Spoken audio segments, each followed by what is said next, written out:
Hello guys, कैसे हैं आप सब लोग। स्वागत है आपका आज की इस वीडियो में। तो होप आप लोगों की जिम अच्छी चल रही होंगी। पिछला वीडियो हमारा शोल्डर के वर्कआउट के बारे में था। मैंने आपको शोल्डर के वर्कआउट के बारे में उस वीडियो में बताया था। तो आज की इस वीडियो का टॉपिक बड़ा ही अलग होने वाला है। तो आज की इस वीडियो में हम किसी भी वर्कआउट के बारे में या फिर वर्कआउट स्पीड के बारे में या फिर कोई जिम की टिप्स के बारे में बात नहीं करने वाले। आज की इस वीडियो में हम बात करने वाले इंडिया की एक बहुत ही कॉमन प्रॉब्लम के बारे में, जिसे ना हमारे इंडिया के 70-80% यूथ फेस कर रहे हैं। और वो प्रॉब्लम है हमारे माँ बाप की मेंटेलिटी, जो आपके पेरेंट्स है उनकी सोच और आपका प्रोफेशन। तो आज इस टॉपिक के बारे में हम खुल के बात करने वाले हैं। तो आप भी अगर अपने पेरेंट्स की थिंकिंग और अपने गोल्स को लेकर परेशान है तो आपको ये वीडियो पूरा ही देखना चाहिए, क्योंकि आज हम इस वीडियो के बारे में समझेंगे कि क्यों हमारे पेरेंट्स इस तरीके की सोचते हैं और क्यों हम अपने पैशन को फॉलो नहीं कर पाते हैं पेरेंट्स की थिंकिंग की वजह से। तो सबसे पहले मैं आपको मेरी स्टोरी बताता हूँ। तो जब मैं 7th क्लास में था तभी मैंने सोच लिया था कि मुझे अपने लाइफ में फ़ोटोग्राफ़र बनना है। मुझे फ़ोटोग्राफी करनी है और फोटोग्राफी में ही मुझे अपना करियर बनाना है। तो मैंने सोच लिया था कि जैसे ही मेरे 12th स्टैंडर्ड ख़त्म हो जाएंगी मैं फ़ोटोग्राफी की क्लासेस करूँगा और 2-3 साल अच्छे से क्लासेस करने के बाद अपना खुद का फ़ोटोग्राफी बिजनेस करूँगा। बट जो आपने सोचा होता है वैसा आपकी लाइफ में बहुत ही कम होता है। तो मेरे जैसे ही 12th के पेपर्स ख़त्म हुए, मैंने अपनी फैमिली को बताया कि मुझे ये करना है। तो फैमिली ने सीधे ही मना कर दिया। उन्होंने कहा कि इन सब चीज़ों में कुछ नहीं रखा है। उन्होंने कहा कि क्या फ़ोटो निकालेगा, क्या ही करेगा, कौन ही तुझे ऑर्डर देने वाले हैं। तो यही सब थिंकिंग की वजह से मुझे फ़ोटोग्राफी से दूर किया गया। दूर मतलब मेरे फैमिली ये चाहती थी कि मैं फ़ोटोग्राफी अगर तुझे करना ही है तो तू बाद में कर, पहले अपनी पढ़ाई कंप्लीट कर दे। और उसके बाद मेरा फार्मेसी में एडमिशन हो गया और उस फ़ोटोग्राफी के जुनून को मैंने छोड़ दिया। जो मुझे मज़ा आता था फ़ोटोग्राफी करने में वो अब मुझे नहीं आता है। हालाँकि मैं अभी भी फ़ोटोग्राफ़ी भूला नहीं हूँ, मुझे बहुत पसंद है। बट वो जो आपका टाइम होता है कुछ करने का, उस टाइम पे आपको वो सब चीज़ें ना मिले तो आप ना बहुत ही डीमोटिवेट हो जाते हो। तो मैं भी बहुत ही डीमोटिवेट हो गया था। 2-3 महीने तक मैंने कुछ भी नहीं किया था। मैंने सोच लिया था कि हट, मैं फार्मेसी नहीं करूँगा, कुछ भी हो जाए। बट आखिरी में मम्मी-पापा की मेहनत को देखते हुए और उनके स्ट्रगल को देखते हुए आपको वो करना ही पड़ता है जो आपकी फैमिली कहती है। तो उसके बाद मैंने फार्मेसी में एडमिशन ले लिया। तो मैंने फार्मेसी में एडमिशन ले लिया।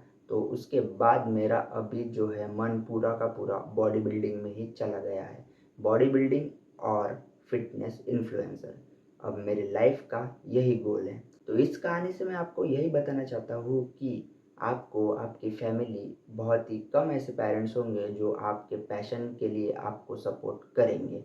80% बच्चों को उनके पेरेंट्स उनके पैशन में सपोर्ट ही नहीं करते हैं। तो हम बात करेंगे अभी कि पेरेंट्स की इस थिंकिंग के पीछे क्या वजह है, क्यों हमारे पेरेंट्स इस तरीके की थिंकिंग करते हैं। तो इसके बारे में अब हम समझेंगे। तो अब हम देखने वाले हैं हमारे पेरेंट्स का पॉइंट ऑफ व्यू। तो अब समझते हैं कि हमारे पेरेंट्स इस तरीके की थिंकिंग क्यों करते हैं। तो पेरेंट्स की इस तरीके की थिंकिंग का सबसे पहला जो कारण होता है वो होता है सेटलमेंट। कोई भी पेरेंट्स ये नहीं चाहता कि उनके बच्चे ज़िंदगी भर ऐसे ही रहे। हर पेरेंट्स ये चाहता है कि उनके बच्चे कुछ ना कुछ करें और एक सिक्योर सा करियर अपने लिए चुनें। और जब बच्चे उनको ये बताते हैं कि मुझे इस काम में इंटरेस्ट है, जैसे फ़ोटोग्राफी हो गया, क्रिकेट हो गया, फुटबॉल हो गया या फिर बॉडी बिल्डिंग हो गया, तो ये सब चीज़ें पेरेंट्स ने, खासकर मिडिल क्लास फैमिली के पेरेंट्स ने बहुत ही कम सुनी होती है। उनको इन सब चीज़ों में बिलीव नहीं होता है, क्योंकि सबकी मेंटालिटी एक ही है कि पढ़ाई करो, पढ़ाई करके जॉब लो और जॉब कर लेके अपना एक अच्छा सा घर बसाओ और अपने घर को चलाओ। इसके अलावा इंडियन पेरेंट्स की थिंकिंग दूसरी नहीं होती है। तो इसके पीछे उनकी भी गलती नहीं है, क्योंकि वो भी अपने बच्चों का अच्छे सोच रहे हैं। लेकिन कभी कभी ऐसा हो जाता है कि वो जो सोचते हैं वो बच्चे के लिए बहुत ही गलत हो जाता है। बच्चे को जो करना होता है वो अगर वो नहीं करता और वो चीज़ करता है जिसमें उसका इंटरेस्ट नहीं है, तो उस चीज़ में वो कभी भी आगे नहीं बढ़ पाता है। तो फर्स्ट रीज़न तो यही हो गया कि आपकी फैमिली चाहती है कि आप अच्छा सा करियर चुनें और उसमें आप सेटल हो जाइए। इससे ही रिलेटेड बाकी के रीज़न्स है, जैसे कि पेरेंट्स ये चाहते हैं कि अपना बच्चा ज़िंदगी भर ऐसे नहीं पड़ा रहे, वो अपने पैरों पे खड़ा हो जाए, कुछ ना कुछ करे ताकि सोसाइटी में उसका नाम बने, ताकि सोसाइटी में पेरेंट्स का नाम बने, और यही सब चीज़ों के पीछे पेरेंट्स भागते हैं और जो बच्चों को करना होता है उसके लिए उसको सपोर्ट नहीं करते। तो ये जो पेरेंट्स की मेंटालिटी है इसके पीछे वो खुद भी ज़िम्मेदार नहीं है, क्योंकि वो यही चाहते हैं कि हम जो लाइफ में कुछ नहीं कर पाए वो हमारा बच्चा करे, और वो एक सिक्योर सा करियर अपने बच्चे के लिए चुनते हैं। बट कभी-कभी ऐसा हो जाता है कि पेरेंट्स बहुत ही टॉक्सिक हो जाते हैं। वो ना अपने बच्चे को बिल्कुल भी नहीं समझते हैं। वो ना बहुत ही प्रेशर देते हैं कि तेरे जो पढ़ाई करनी है मतलब पढ़ाई करनी ही है, उसके अलावा कुछ नहीं। अब यहाँ पे क्या होता है, जो बच्चा पढ़ाई में अच्छा है ठीक है, वो तो कर लेगा वो चीज़, बट जो बच्चे नहीं है वो ना फँसे के फँसे रह जाते हैं। एक तो उनको वो करने को नहीं मिलता जो उनको करना होता है, और दूसरी बात ये होती है कि जो अब वो कर रहे हैं उसमें उनका मन नहीं लगता, और फिर आता है फेलियर। और इसी फेलियर के बाद बहुत से बच्चे ऐसे होते हैं जो ना सुसाइड तक कर लेते हैं। किसी भी पेरेंट्स के पास मेरा ये वीडियो जा रहा है तो मैं उनको यही बताना चाहता हूँ कि आपका बच्चा भी कुछ ना कुछ अंदर से करना ही चाहता है, बस आपको उसको सपोर्ट करना है। और ऐस और इतना भी टॉक्सिक नहीं बनना है कि वो एकदम सुसाइड वाले थॉट्स में चला जाए या फिर डिप्रेशन में चला जाए, क्योंकि हर लड़का या फिर लड़की अपने पेरेंट्स का नाम ऊंचा ही करना चाहते हैं, कुछ गलत नहीं करना चाहते। तो जो वो कर रहे हैं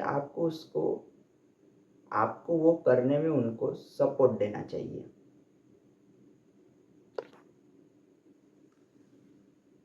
तो आप भी अगर एक पेरेंट्स हैं तो अपने बच्चे को समझिए, क्योंकि आपका बच्चा अगर डिप्रेशन में है तो वो ये सब चीज़ें आपको नहीं बताएगा, वो डिप्रेशन में ही रहेगा और इन सब चीज़ों को सहता रहेगा। तो आप अगर एक पेरेंट्स है और मेरा वीडियो आप देख रहे हैं तो आपके बच्चे को उस चीज़ में सपोर्ट कीजिए, क्योंकि आपके सपोर्ट से वो वहाँ पे पहुँच सकता है जहाँ पे आपने कभी सोचा भी नहीं होगा। आप तो यही चाहते हैं ना कि गवर्नमेंट जॉब मिल जाए, अच्छी खासी सैलरी मिल जाए। तो जो लाइफ होती है वो यहीं पे ही ख़त्म नहीं होती है कि जॉब ले लो और ज़िंदगी भर जॉब करते रहो। बहुत सारे ऐसे करियर है जो बहुत ही सिक्योर है और इतना पैसा है उसमें और इतना नाम है कि आपका सीना गर्व से ऊंचा हो जाएगा। बट अगर आपके बच्चे को वो सब चीज़ें करनी है तो उसके लिए आपका सपोर्ट होना बहुत ही ज़रूरी है। आप उसको चौबीसों घंटे बोलेंगे कि 24 आवर्स में से 12-15 घंटे पढ़ाई कर और घर में रह और सो और सिर्फ खा, तो इससे आपके बच्चे की डेवलपमेंट नहीं होगी। तो आपको बिल्कुल भी टॉक्सिक नहीं बनना है। जो भी आपका बच्चा करना चाहता है करियर में उसको सपोर्ट करना है। मैं ये नहीं कह रहा हूँ कि वो आप उसको सीधा कुछ भी करने के लिए बोल दो और जो भी करे उसको टोको मत, उसको टोको, बट उसके पीछे का रीज़न भी समझिए कि वो क्या करना चाहता है और क्यों करना चाहता है। हर चीज़ के पीछे कोई ना कोई रीज़न होता है। तो आप भी अगर एक पेरेंट्स है तो अपने बच्चे को ज़रूर समझिए। तो अब जिन भी लोगों की ऐसी कंडीशंस है, जिन लोगों के साथ भी ये सब हो रहा है, तो वो लोग अब क्या करें। तो अब हम बात करने वाले हैं सोल्यूशन के बारे में। तो सोल्यूशन भाई इसके पीछे एक ही है। अब जो मैं फॉलो कर रहा हूँ वही आप लोगों को बताऊंगा और उसको ही आपको फॉलो करना है। देखो, अगर आपके मम्मी पापा स्ट्रिक्ट है तो भाई उन लोगों की थिंकिंग नहीं बदलने वाली। वो जो सोच रहे हैं वैसा वो करेंगे ही, और आप अगर उनकी बात नहीं सुनेंगे तो आपको प्रेशर वो लोग देंगे ही। तो इसको ठीक करने का सिर्फ एक ही रीज़न है कि आप दोनों चीज़ें साथ में लेकर चलें। आपका पैशन और मम्मी पापा का जो है ड्रीम, उन सब चीज़ों को आप साथ में लेते चले। अब जो मेरा था, मेरे पापा का ड्रीम था कि मैं फार्मेसी करूँ, तो मैंने फार्मेसी में एडमिशन किया और उसके साथ मैंने जिम भी जॉइन की। तो अब मैं जिम और फार्मेसी की पढ़ाई तो मेरी हो चुकी है, लेकिन अब मैं जा रहा हूँ ट्रेनिंग के लिए फार्मेसी में। तो मैं उस ट्रेनिंग को भी मैनेज करता हूँ, अपनी जिम भी मैनेज करता हूँ और उसी के साथ अपना डाइट भी मैनेज करता हूँ। तो आपको अगर भाई अपने ड्रीम को लेकर सच में डेडिकेशन है तो आप वो चीज़ करोगे ही करोगे, चाहे फिर आपकी कंडीशन कैसी भी हो। और आपको इन सब चीज़ों को कुछ भी करके मैनेज करना ही होगा, तभी आप अपने ड्रीम तक पहुंच सकोगे। अब मेरा जो है मैं आपको बताता हूँ, मैं सुबह 6 बजे उठता हूँ, 6:30 बजे तक मैं जिम चले जाता हूँ और उसके बाद 8:30 बजे जिम से आने के बाद 9-10 बजे तक तैयार होकर खाना खा के मैं चले जाता हूँ ट्रेनिंग के लिए। ट्रेनिंग से रात को 9 बजे आता हूँ। 9 बजे के बाद मेरे जो बाकी के काम होते हैं, स्क्रिप्ट वगैरह होती है या फिर एडिटिंग होती है, वो सब मैं करता हूँ और उसके बाद अपना वीडियो भी अपलोड करता हूँ। तो आप सबको भी यही करना है। अगर आप स्कूल और कॉलेज जा रहे हो तो उसको भी मैनेज करना है, साथ में जिम को भी मैनेज करना है, और यही सब करके आप अपने ड्रीम तक पहुँच सकते हो।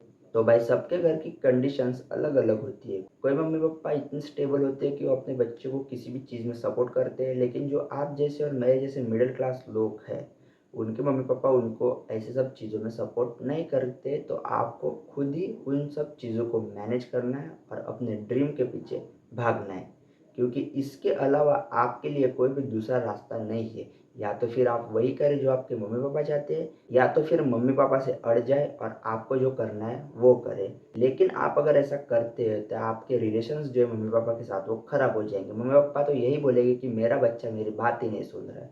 तो उससे अच्छा उनकी भी बात सुनो और जो आपको करना है उसे भी फॉलो करो। यही एक सॉल्यूशन है आपके लिए अपने ड्रीम को फॉलो करने के लिए। इसके अलावा ज़्यादा कुछ सॉल्यूशन नहीं है। आपको सभी चीज़ें मैनेज करके चलना पड़ेगा, और अगर आपके मम्मी-पापा थोड़े बहुत सपोर्टिव है और वो आपकी बात सुन रहे हैं तो उनको कन्विंस कीजिए कि मुझे ये करना है और आप इसमें मुझे सपोर्ट कीजिए। अगर करते हैं तो बहुत ही अच्छी बात है, और अगर नहीं तो मेरे जैसे दोनों भी चीज़ों को साथ में लेके चलिए। तो आप अगर दोनों चीज़ें अच्छे से फॉलो करते हो तो उससे आपको भी खुशी मिलेगी और आपके मम्मी-पापा को भी लगेगा कि मेरा बच्चा मेरी बात सुन रहा है। तो यही एक सॉल्यूशन है इसके पीछे, और आपको इसको फॉलो करना ही होगा अगर आपको अपना ड्रीम फॉलो करना है। तो यही सब था भाई आज की इस वीडियो में। ये बहुत ही कॉमन प्रॉब्लम है, इंडियन फैमिलीज़ में होती है, और इससे बच्चे जो है बहुत ही सफ़र करते हैं। तो मैंने सोचा कि इस टॉपिक के ऊपर एक वीडियो बनाई जाए और जो भी वीडियो देख रहा है उनको ये समझाया जाए कि इस प्रॉब्लम से बाहर कैसे निकलना है। ये आपको पता है बाकी के देश के जो यंग जनरेशन है वो आगे जा रही है, लेकिन इंडिया की ज़्यादा आगे नहीं जा रही है। इसके पीछे का यही रीज़न है कि बाकी देशों में जो बच्चे को करना होता है उसमें उसके मम्मी-पापा उनको सपोर्ट करते हैं, और इंडिया में ऐसा नहीं होता है। इंडिया में पढ़ाई के अलावा मम्मी-पापा को दूसरी और कोई भी चीज़ में इंटरेस्ट नहीं आता है। तो सिर्फ़ पढ़ाई करके ही करियर बनाना ऐसा नहीं है। आपको अपने बच्चों को दूसरे करियर्स में भी सपोर्ट करना चाहिए, ताकि जो इंडिया की जनरेशन है, इंडिया का जो यूथ है, वो बाकी देशों से कॉम्पीट कर सके। तो यही था इस वीडियो का टॉपिक। अगर वीडियो अच्छा लगा तो इस वीडियो को लाइक कीजिए और चैनल को सब्सक्राइब कीजिए, क्योंकि ऐसी वीडियो मैं आपके लिए आगे भी लाता रहूँगा। तो मिलते हैं अगली वीडियो में। Thank you.